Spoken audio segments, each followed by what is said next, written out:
Sekarang saya mau share kepada saudara warga negara kerajaan. Kita tahu kita mengalami testing, kita mengalami yaitu dimurnikan, disucikan seperti perak dan emas di dapur penderitaan. Dan itu yang dialami oleh Ayub.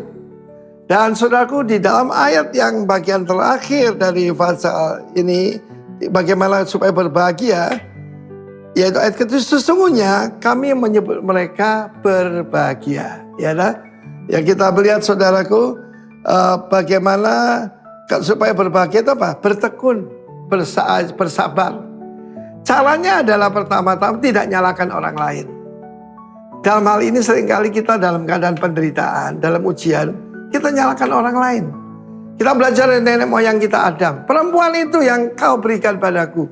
Dia memberikan lalu ku makan. Bukan aku saja bersalah, semua yang lain juga bersalah. Karena itu anak-anak kecil mesti diajari tanggung jawab. Demikian kita sebagai anak-anak Tuhan. Kita digambarkan seperti petani. Petani itu tidak mendadak bisa menuai. Dia harus sabar, dia harus mengusir burung-burung yang mau makan, yaitu tuaiannya. Dan dia harus bekerja keras, menjaga sampai malam dan sebagainya. Karena harus menantikan kerjasama dengan alam. Dan juga dikatakan Tuhan adalah hakim. Kalau engkau sekarang difitnah, dituduh dan sebagainya, jangan khawatir. Iblis itu, saudaraku, dikatakan oleh Tuhan, jangan jamah tubuhnya, yang pertama. Yang kedua, sayangkan nyawanya. Ada batasnya, saudara. Tidak melebihi kekuatan kita. Dan Ayub bertekun dan berbahagia apa? Telah bertekun. Kamu telah mendengar tentang ketekunan Ayub. Dan bagaimana pada akhirnya sediakan Tuhan baginya. Bahkan disebutkan dia adalah seorang nabi. Apa itu? Promosi, saudara. Dia biasa berdoa hanya untuk keluarganya. Sekarang dia berdoa untuk teman-teman yang menuduh dia. Dan ketika dia lakukan, terjadi pasti saja kalau kita berdoa buat orang lain, berkat Tuhan akan datang pada kita. Kita tidak usah khawatir, saudara. Orang yang selfish, tidak ada gunanya diberkati. Ayub menolong orang yang menderita, orang minta tolong, janda, yatim piatu, orang yang dicengkram oleh orang berkuasa, dibebaskan semuanya itu.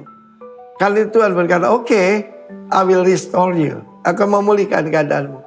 Tapi antara itu, kita membaca kitab Ayub, dia sempat mempersalahkan Tuhan. Dia sempat mengatakan panahnya Tuhan menusuk ke dalam livernya. Mengatakan sepada itu semua dilakukan oleh iblis. Tetapi puji nama Tuhan, akhirnya dia berkata, aku tutup mulutku. Aku tidak berani berkata apa-apa lagi. Dan Tuhan memulihkan keadaannya. Ketika dia berdoa buat orang-orang yang menyerangnya. Hari-hari ini mungkin saudara salah mengerti. Katanya Kristen kok menderita. Sungguh-sungguh dengan Tuhan percuma. Tenang saja.